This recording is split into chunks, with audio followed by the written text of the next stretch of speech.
பாவக்காய் குழம்பு கசப்பு இல்லாமல் இந்த மாதிரி செஞ்சு பாருங்கள், குழந்தைங்க கூட விரும்பி சாப்பிடுவாங்க. ஃபஸ்ட்டு நான் 1/4 கிலோ அளவு பாவக்காவை இந்த மாதிரி கட் பண்ணி எடுத்து வச்சுருக்கேன். ஒரு லெமன் சைஸ் புளியை ஊற வச்சுருக்கேங்க. 1/4 கிலோ அளவு சின்ன வெங்காயம், 4 தக்காளி, 2 ஸ்பூன் சாம்பார் தூள், 1 ஸ்பூன் மிளகாய் தூள் எடுத்திருக்கேன். ஒரு சட்டியில் தேவையான அளவு எண்ணெய் சேர்த்திட்டு வெங்காயம் தக்காளியை சேர்த்து நல்லா வதக்கி விட்டுட்டு, இந்த அளவு நல்லா வதங்கி வந்ததுக்கப்புறம் சாம்பார் தூள் மிளகாய் தூள் ஆட் பண்ணி கேஸ் ஸ்டவ் ஆஃப் பண்ணிடுங்க. இது ஃபைன் பேஸ்ட்டாக அரைச்சி எடுத்து வச்சுக்கலாம். கூடவே புளி கரைசல் ஒரு 50 கிராம் அளவு சின்ன வெங்காயம், கொஞ்சமாக வெந்தயம் எடுத்திருக்கேன். இப்போ ஒரு சட்டியில் நல்லெண்ணெய் ஆட் பண்ணிவிட்டு வெங்காயம் ஆட் பண்ணி நல்லா பொரிஞ்சதுக்கப்புறம் பாவக்காயும் எண்ணெயிலேயே நல்லா வதக்கி விடுங்க.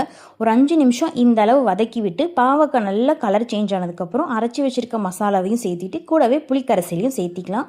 குழம்புக்கு தேவையான அளவு கல்லுப்பையும் ஆட் பண்ணிவிட்டு நல்லா கொதிக்க விட்டுருங்க. இந்த அளவு நல்லா கொதி வந்ததுக்கப்புறம் ஒரு பெரிய சைஸ் தேங்காய் அரைச்சி பால் ஆட் பண்ணிக்கலாம்.